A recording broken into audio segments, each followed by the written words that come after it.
welcome to the 7th lecture on coordinate geometry। और हम discuss कर रहे हैं अपना टॉपिक जिसका नाम है स्ट्रेट लाइन। और लास्ट लेक्चर में आपको याद होगा हमने डिस्कस किया था कि हम एक लाइन की इक्वेशन जो है वो किस किस तरह से लिख सकते हैं। और लास्ट लेक्चर में हमने एक इम्पॉर्टेंट चीज जो है डिस्कस की थी, वो था एंगल फॉर्मूला। कि अगर हमारे पास दो लाइंस गिवन है या दो लाइंस की इक्वेशन हमें पता है, तो उन लाइंस की हम लाइंस में जो एंगल है, एक्यूट एंगल है, वो कैसे निकालेंगे। तो उसके लिए हमने दोनों लाइंस की जो है स्लोप्स को यूज किया था। तो आइए एक बार फिर से वो फॉर्मूला जो है वो नोट कर लेते हैं।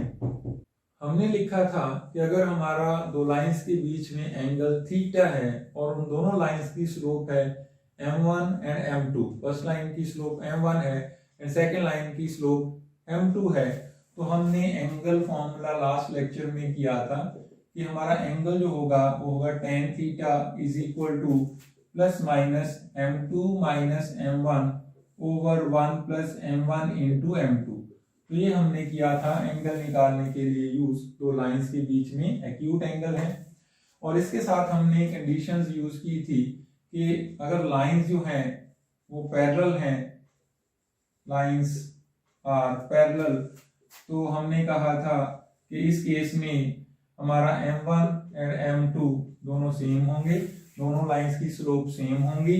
और सेकंड हमने कहा था if the lines are perpendicular, अगर लाइंस परपेंडिकुलर हैं तो हमारी दोनों लाइंस की स्लोप का प्रोडक्ट जो है वो -1 होगा। तो इस चीज पे हम लास्ट लेक्चर में कुछ प्रॉब्लम्स जो हैं वो कर रहे थे। तो आइए इसी चीज को अब हम कंटिन्यू करते हैं और हम लेते हैं आज के लेक्चर की हमारी फर्स्ट प्रॉब्लम इसी टॉपिक पे। तो हमारी प्रॉब्लम है find equation of a straight line. एक लाइन की इक्वेशन हमें निकालनी है which is perpendicular to the line।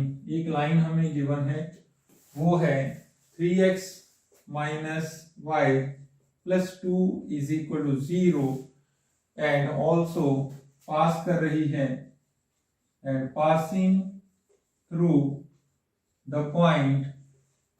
एक पॉइंट हमें गिवन है, वो पॉइंट है 1,2।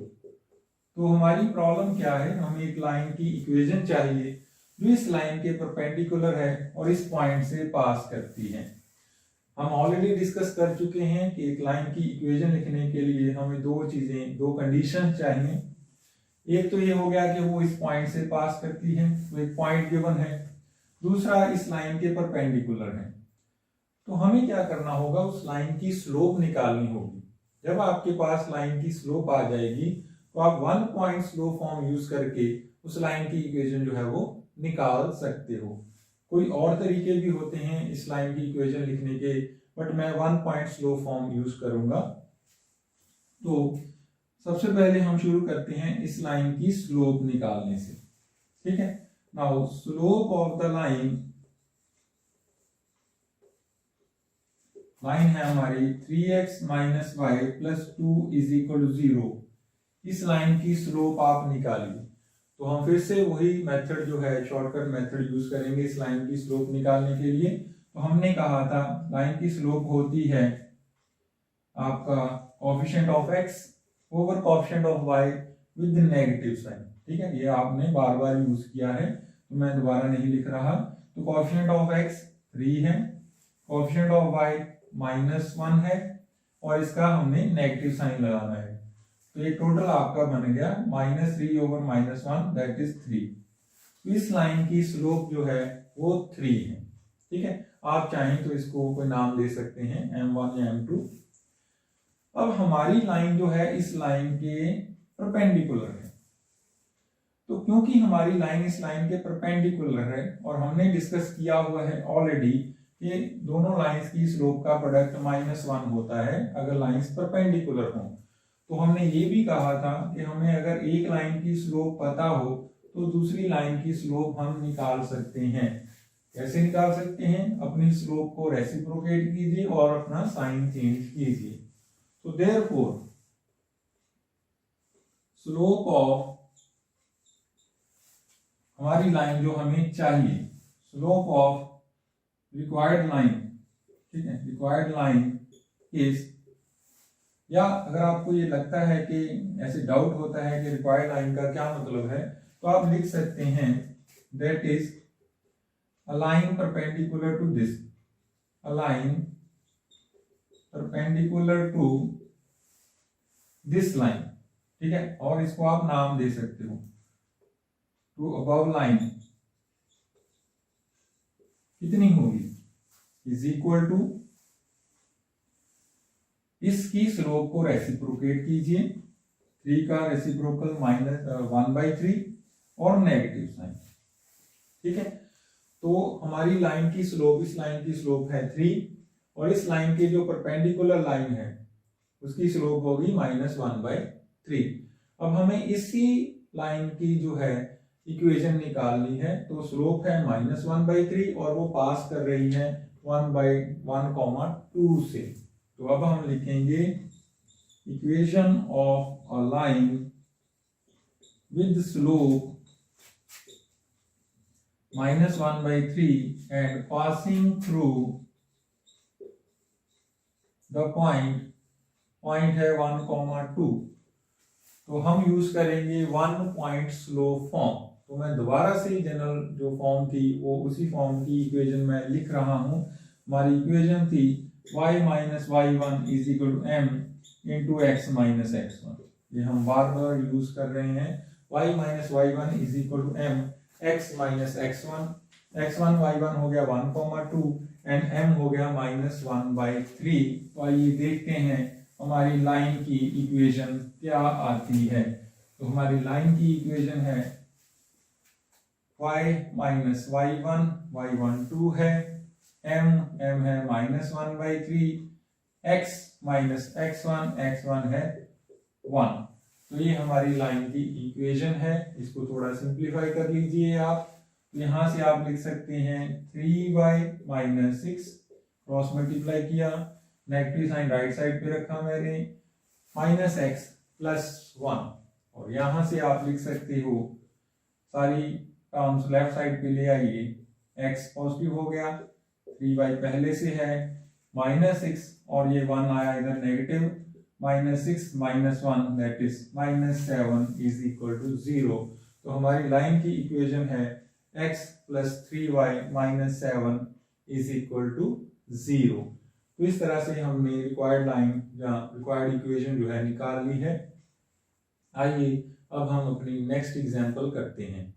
So the next problem is given A triangle with vertices.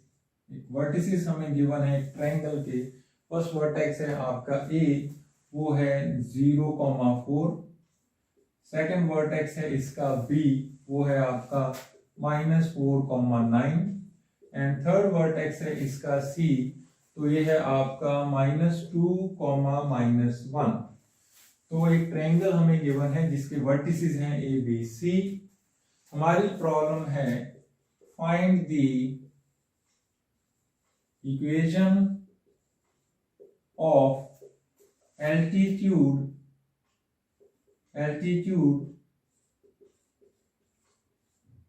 Through a. जितनी भी एग्जांपल्स हम डिस्कस करते हैं अपने लेक्चर्स में, ये सारी काफी इंपॉर्टेंट है आपके एग्जामिनेशन पॉइंट ऑफ व्यू से। मैंने आपको पहले भी कहा था कि जितनी भी एग्जांपल्स हम आपके वीडियो लेक्चर्स में डिस्कस कर रहे हैं, ये सारी एग्जांपल्स जो हैं आपके एग्जाम्स में अपेयर होती हैं, बार बार रिपीटेडली बार बार एग्जाम में आपके आती हैं। तो इस प्रॉब्लम में देखिए कि हमारे पास एक ट्रायंगल है ABC। आप चाहें तो इसको ड्रॉ कर सकते हो। ये आपकी ट्रायंगल है ABC, ठीक है, एग्जैक्ट शेप नहीं होती, तो एक शेप है ABC, ट्रायंगल है, ठीक है। हमारी प्रॉब्लम है find the equation of altitude through A। अब ये एल्टीट्यूड होता क्या है? आप में से काफी स्टूडेंट्स को तो पता भी होगा कि एल्टीट्यूड क्या है। मैं यहाँ पे रिपीट कर देता हूँ कि हमारे पास अगर एक ट्रायंगल है ABC, ठीक है, A से पास होने वाला एल्टीट्यूड, एल्टीट्यूड मतलब होता है हाइट ऑफ द ट्रायंगल, ठीक है। तो इसका मतलब है कि अगर आप ए से परपेंडिकुलर थ्रो करोगे बीसी पे, ये जो है इसको आप नाम दे सकते हो पॉइंट को डी, ठीक है।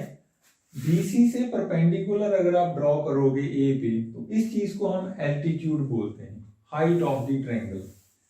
तो हमें इस एडी की इक्वेशन जो है फाइंड करनी है।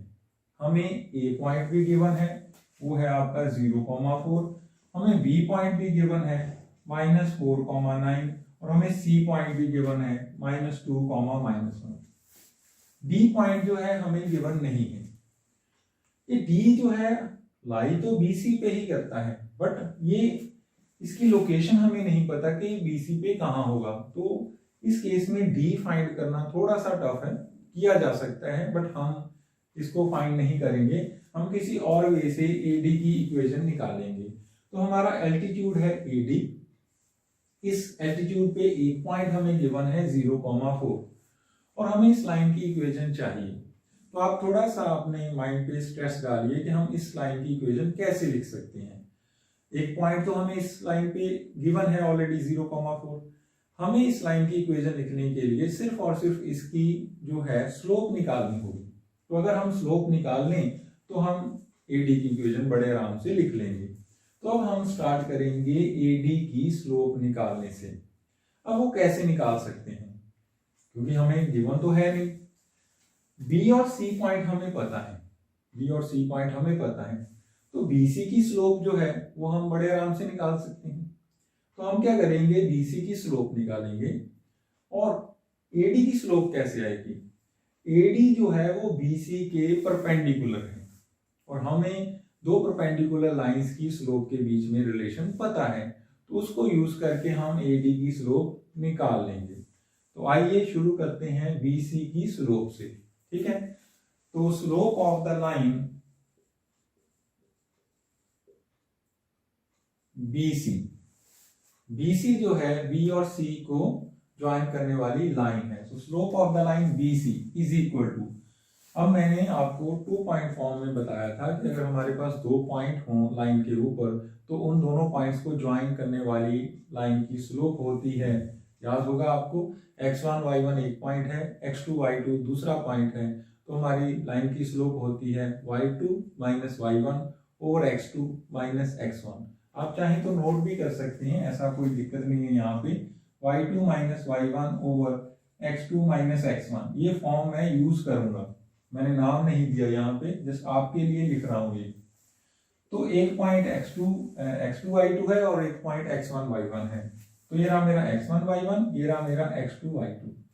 तो क्या होगी, y2 minus 1 over y1, y1 है 9 ओवर x2 है -2 माइनस x1 है आपका -4। तो ये हो गया आपका -1 -9 ओवर -2 -4, और ये आपका बन गया -10 ओवर 2 दैट इज -5। तो जो BC है उसकी स्लोप है -5। अब हमारा जो एल्टीट्यूड है AD, इसकी स्लोप हमें निकालनी है, ठीक है। AD जो है BC के परपेंडिकुलर है, तो हम यूज करेंगे वो कंडीशन और हम लिखेंगे स्लोप ऑफ AD BC के परपेंडिकुलर है। तो हमने किया था कि अगर किसी लाइन की स्लोप जो है m1 है, तो उसके परपेंडिकुलर लाइन जो है उसकी स्लोप होगी m2 माइनस 1/m1। तो हमारी लाइन की स्लोप होगी इस स्लोप का रेसिप्रोकेट कर दीजिए विद नेगेटिव साइन, तो ये आ गया आपका +1/5। तो AD की स्लोप हो गई 1/5। अब हम इस AD की इक्वेशन लिख सकते हैं, क्योंकि AD जो है A से पास करता है और A पॉइंट है हमारा 0,4। तो देयरफॉर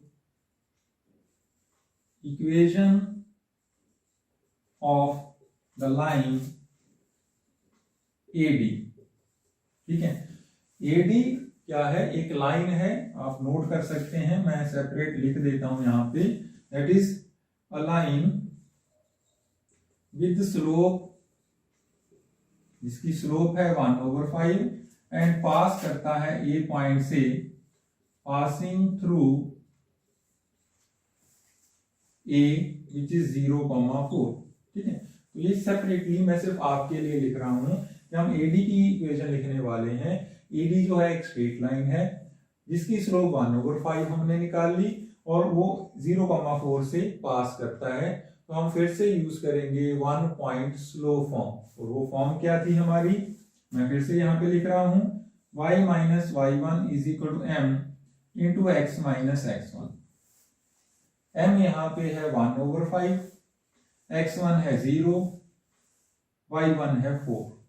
तो ये हमारा बना equation y minus y1 4 is equal to m 1/5 into x minus x1 है 0।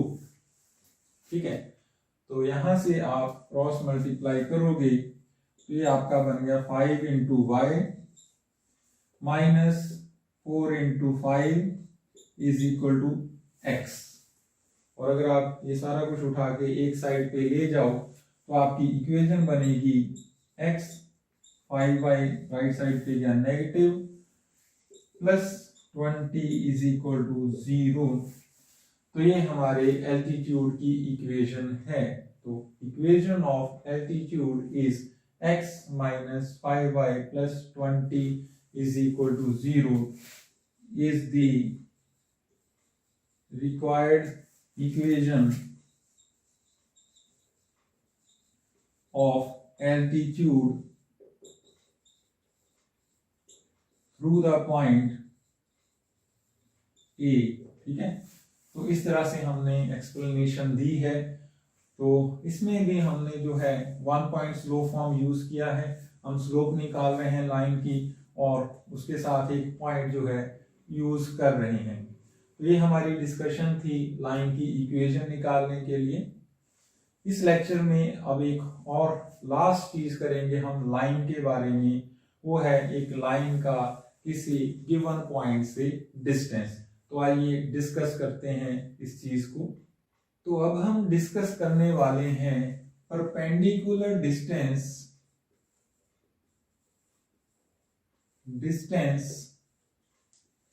Of A point from a straight line. अगर हमें एक पॉइंट और लाइन गिवन हो तो उसका पॉइंट का लाइन से डिस्टेंस जो है, शॉर्टेस्ट डिस्टेंस जिसको हम परपेंडिकुलर डिस्टेंस बोल रहे हैं, वो कैसे निकाला जाए। तो इसके लिए हम एक फॉर्मूला जो है वो डिस्कस करने वाले हैं। तो सबसे पहले इस चीज को समझते हैं कि हम क्या करने वाले हैं।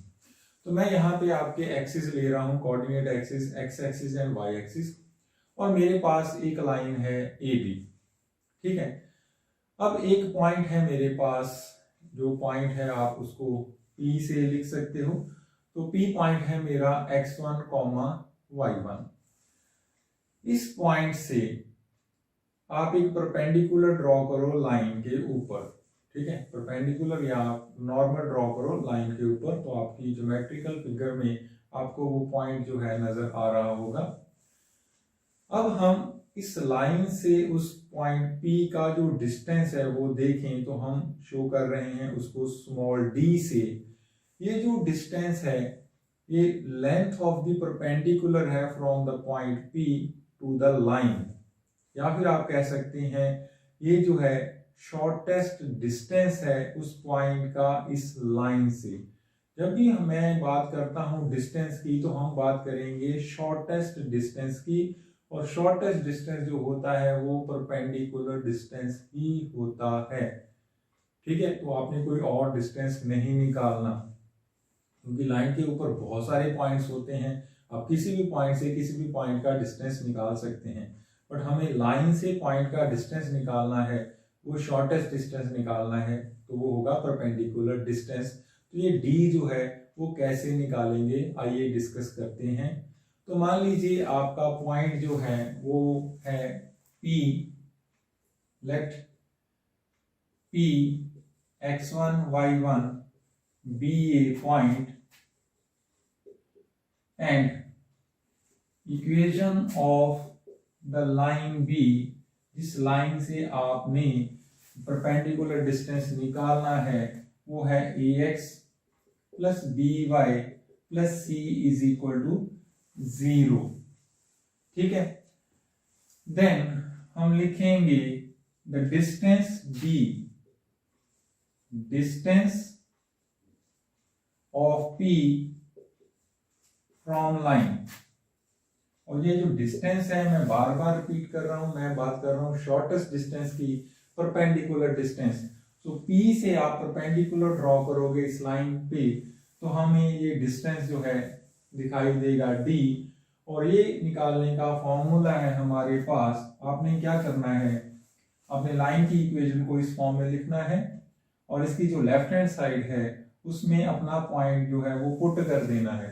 तो x की जगह x1 लिख दीजिए, y की जगह y1 लिख दीजिए, तो आपके पास आया ax1 plus by1 plus c, और इसको डिवाइड कीजिए आप x के कोएफिशिएंट का स्क्वायर प्लस y के कोएफिशिएंट का स्क्वायर और रूट। एंड मोर ओवर ये डिस्टेंस है, ये नेगेटिव नहीं हो सकता, तो आपने इसका मॉडुलस लेना है, मैग्नीट्यूड लेना है, या आप प्लस माइनस साइन लगा लीजिए, या आपने इसका नेगेटिव साइन इग्नोर करना है। तो ये जो होगा आपका डिस्टेंस होगा पॉइंट का फ्रॉम अ गिवन लाइन। अब इस पे मैं एक एग्जांपल ले रहा हूं, तो आइए लिखते हैं हमारी first problem. Find the perpendicular distance of the point. हमें पॉइंट जो है गिवन है वो है 3,4 फ्रॉम द लाइन हमें गिवन है, जिसकी इक्वेशन हमें गिवन है वो है 12x minus 5y plus 7 is equal to 0। हमें इस पॉइंट का इस लाइन से डिस्टेंस जो है वो चाहिए। हमारी लाइन जो है ऑलरेडी इसी फॉर्म में है, ax plus by plus c is equal to 0 type, और ये है आपका पॉइंट 3,4, तो ये x1 y1 है। और मैंने आपको एक डायरेक्ट फॉर्मूला बताया है विदाउट प्रूफ, क्योंकि प्रूफ्स जो हैं हमारे सिलेबस में नहीं है, तो हम विदाउट प्रूफ इन फॉर्मूला को यूज कर रहे हैं।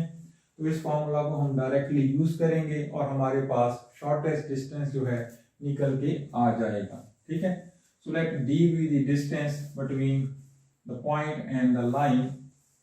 So using distance formula हम लिखेंगे distance of point P लिख सकते हो आप 3,4 from the लाइन की इक्वेशन है 12x minus 5y plus 7 is equal to 0 is equal to, या आप सिंपली लिखिए required distance is equal to. तो मैंने क्या कहा था आपसे कि आपने जो पॉइंट है अपनी लाइन की इक्वेशन की लेफ्ट साइड में पुट कर देना है। तो यहाँ पे मैं x1 y1 पुट करूंगा, x1 है मेरा 3, y1 है 4, तो x की जगह 3 लिख दीजिए, y की जगह 4 लिख दीजिए, सिंपल चीज है। तो ये बन गया आपका 12 इंटू x हो गया 3 माइनस 5 इंटू y हो गया 4 प्लस 7। ठीक है, तो लेफ्ट हैंड एक्सप्रेशन में आपने ये पॉइंट पुट कर देना है और इसको डिवाइड करना है आपने x के कोएफिशिएंट का स्क्वायर प्लस y के कोएफिशिएंट का स्क्वायर एंड अंडर रूट। ठीक है, और y का कोएफिशिएंट यहाँ पे -5 है, -5 का स्क्वायर 5 का स्क्वायर ही होगा, तो यहाँ पे कंफ्यूजन मत क्रिएट करना। और मोर ओवर आपने इसका मॉडुलस लेना है, या फिर आप यहाँ पे प्लस माइनस जो है साइन लगा दीजिए। ठीक है, ताकि आपको पता हो कि लास्ट में नेगेटिव साइन आपने इग्नोर करना है। तो ये कितना बना आइए देखते हैं, plus minus 12 into 3 36, 5 into 4 20 plus 7 over 12 का स्क्वायर 144 प्लस 5 का स्क्वायर 25 और इसका रूट। ठीक है, अब ये देखिए आपका कितना बना 36 प्लस 7। ठीक है, 36 प्लस 7 ये हो गया आपका 43 माइनस 20, ये आपका बन गया 23 ओवर 144 प्लस 25 ये आपका बन गया 169 और इसका रूट 169 का रूट जो है वो होता है 13, तो ये आपका बन गया 23/13 प्लस माइनस। बट क्योंकि ये डिस्टेंस है तो इसलिए हम नेगेटिव साइन जो है इसका यूज नहीं करेंगे, तो हमारा जो डिस्टेंस है वो बना, so therefore required distance is equal to 23/13 in magnitude। आप चाहें तो इसके साथ यूनिट्स जो हैं वो लिख सकते हैं क्योंकि ये डिस्टेंस है, तो इसको हमेशा पॉजिटिव आपने रखना है। यहाँ पे हमारा न्यूमिनेटर ऑलरेडी पॉजिटिव था, तो अगर ये नेगेटिव आए तो आपने नेगेटिव साइन जो है इग्नोर कर देना है। तो प्लस माइनस का मतलब ये है कि हम मैग्नीट्यूड जो है वो ले रहे हैं। तो ये हमारा इस टॉपिक में लास्ट फॉर्मूला है distance formula, distance of A point from straight line. आइए आज के लेक्चर की हम लास्ट एग्जांपल करते हैं। तो हमारी प्रॉब्लम है find the length of the perpendicular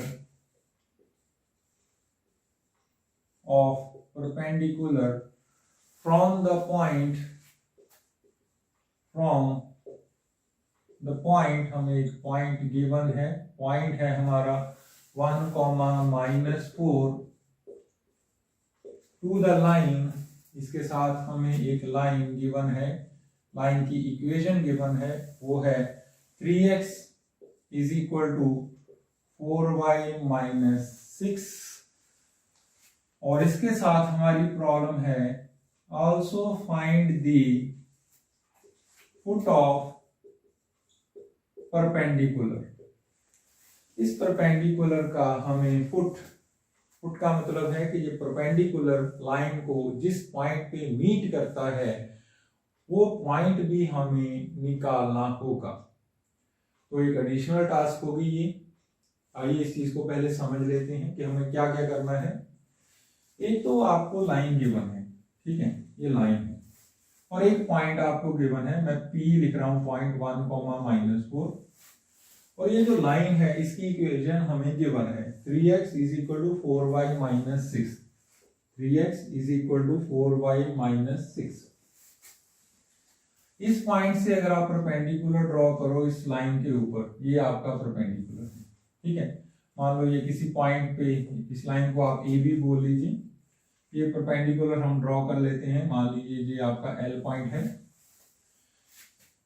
PL। एक तो हमें ये लेंथ चाहिए इसकी, ठीक है, इस लेंथ को मैं D से लिख रहा हूं। तो ये D एक्चुअली है क्या, ये है D, distance of the point from the line, और ये हम अभी डिस्कस कर रहे हैं। तो ये D जो है सिंपल वे से निकल जाएगा, उसी फॉर्मूला को हम यूज करेंगे और ये डिस्टेंस जो है परपेंडिकुलर हम निकाल लेंगे।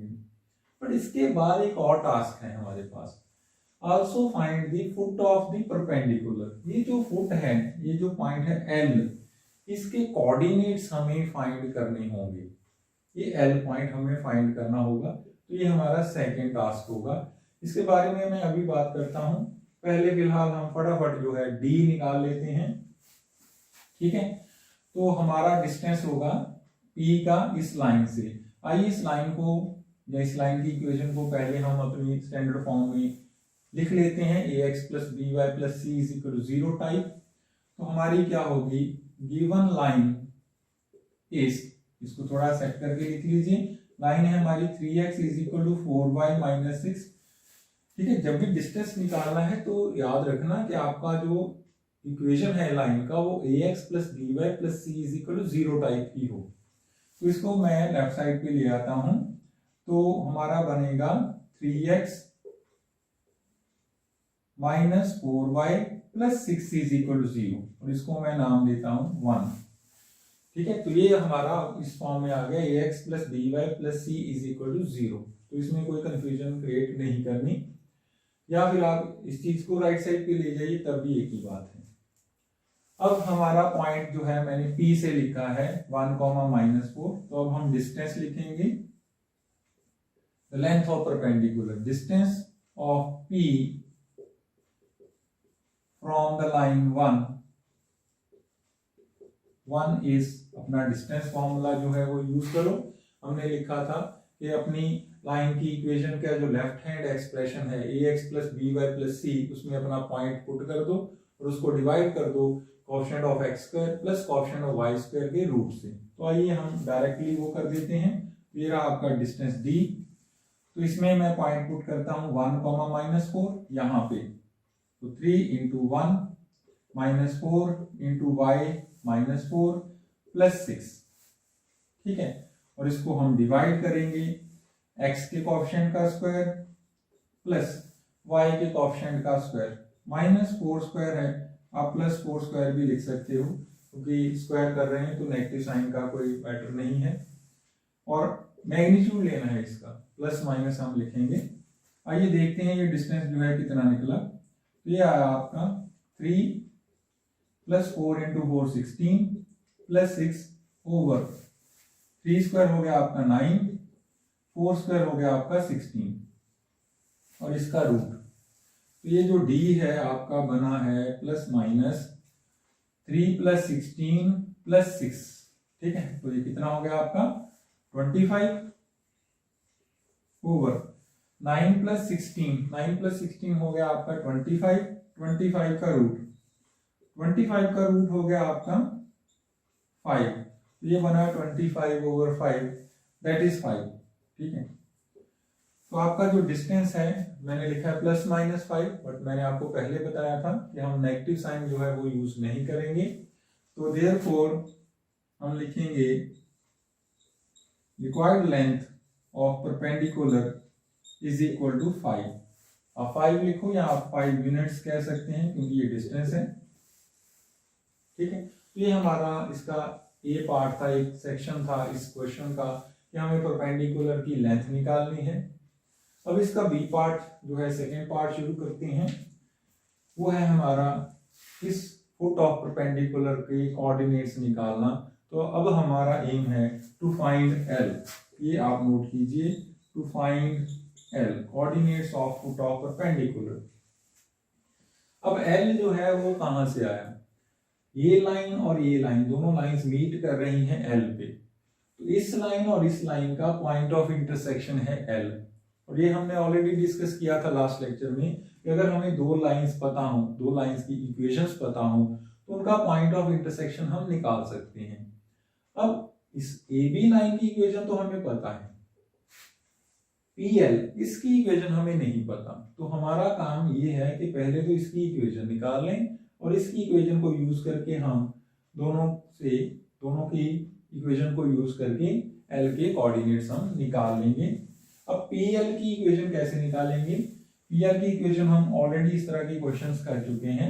1, -4 एक पॉइंट इस पे ऑलरेडी है, इसकी आप स्लोप निकाल लीजिए। स्लोप निकालने के लिए क्या करेंगे, ये लाइन जो है PL इस लाइन के परपेंडिकुलर है, तो हम परपेंडिकुलर की कंडीशन जो है वो यूज करेंगे। तो आइए शुरू करते हैं AB की स्लोप से। तो आपकी जो AB लाइन है, वन लाइन, इसकी स्लोप हम देखते हैं कितनी है, ठीक है। तो हम स्लोप से ही शुरू कर रहे हैं। तो जब हमारे पास AB की स्लोप आ जाएगी तो PL की स्लोप हम बड़े आराम से निकाल लेंगे। तो यहां से ही मैं शुरू कर रहा हूं। तो therefore slope of line 1 is equal to ax + by + c is equal to 0। Line की स्लोप कितनी होती है, -a/b, बार बार हमने यूज किया है, minus coefficient of x 3 over coefficient of y -4, वो हो गया आपका 3/4। तो ये जो है आपकी स्लोप है AB की, ठीक है। तो देयरफॉर स्लोप ऑफ परपेंडिकुलर है क्या, मैंने लिखा है PL से, is equal to slope of perpendicular. अगर एक लाइन की स्लोप हमें पता हो तो उसके परपेंडिकुलर लाइन की स्लोप क्या होती है, इसका रेसिप्रोकल और नेगेटिव साइन। तो ये आपकी आ गई -3 4/3, 3/4 का रेसिप्रोकल।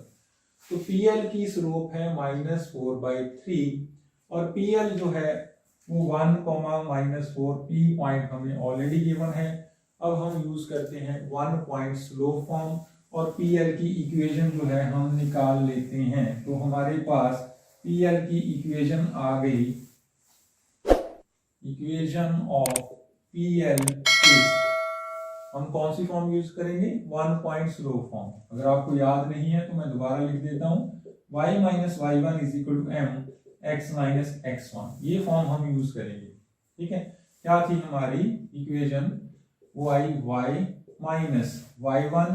y1 है आपका -4 = m है -4/3, x - x1 है आपका 1।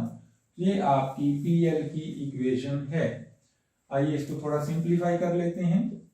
3 × y + 4 × 3 12 -4 × x -1 × -4। ठीक है, तो ये आपकी इक्वेशन है परपेंडिकुलर की। ठीक है, बहुत ही इंपॉर्टेंट चीज है ये भी। तो यहां से आप देखिए हमारी इक्वेशन आई 4x + 3y 12 - 4, 4 इधर आएगा तो नेगेटिव हो जाएगा, तो ये आ गया आपका +8 = 0। तो 4x + 3y + 8 = 0, ये हमारा जो है PL की इक्वेशन है। इसको मैंने नंबर 2 बोल दिया। अब हमारा काम क्या था, इस L के कोऑर्डिनेट्स फाइंड करना, फुट ऑफ परपेंडिकुलर फाइंड करना, ये लाइन AB और PL का पॉइंट ऑफ इंटरसेक्शन है। इसकी इक्वेशन AB की हमने लिखी थी 1 से, PL की इक्वेशन लिखी है हमने 2 से। अगर आप 1 और 2 को सॉल्व कर देते हो तो हमारे पास इसका जो है L का फुट ऑफ परपेंडिकुलर जिसे आप कह रहे हो उसके कोऑर्डिनेट्स आ जाएंगे। तो आइए एक बार फिर से ये दोनों इक्वेशंस लिख लेते हैं। हमारे पास फर्स्ट इक्वेशन थी 3x - 4y + 6 = 0। सेकंड इक्वेशन हमारे पास है 4x + 3y + 8 = 0। इन दोनों इक्वेशन को आप किसी भी एक मेथड से सॉल्व कर लीजिए। मैंने लास्ट लेक्चर में भी आपको काफी इक्वेशन सॉल्व करके दी हैं। आप मैट्रिक्स मेथड यूज कीजिए, क्रैमर रूल यूज कीजिए, सब्स्टिट्यूशन यूज कीजिए, या बाय इक्वेटिंग दी कोएफिशिएंट्स, कोई भी मेथड आप यूज कीजिए तो आपका जो है इसका सोल्यूशन आ जाएगा।